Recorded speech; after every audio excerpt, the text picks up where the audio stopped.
How to change payment card on Spotify. If you want to change your payment card on Spotify, it is very simple to do so.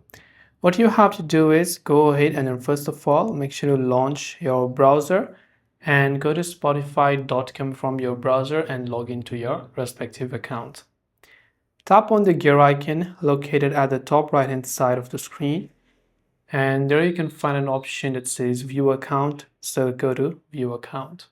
From view account, over here you'll find many options. Under payment, you'll find a section that says saved payment cards. So go to the one that says saved payment cards. And when you've done that, here you'll see a list of cards. So you can add a new card by tapping on add card and entering its details. And once you've added another card, you can remove the older one. This way you can change your payment card on Spotify. I hope the video helped you out. If you have got any further questions, feel free to leave them down. Thanks for watching till the very end, and as always, see you soon in the next video.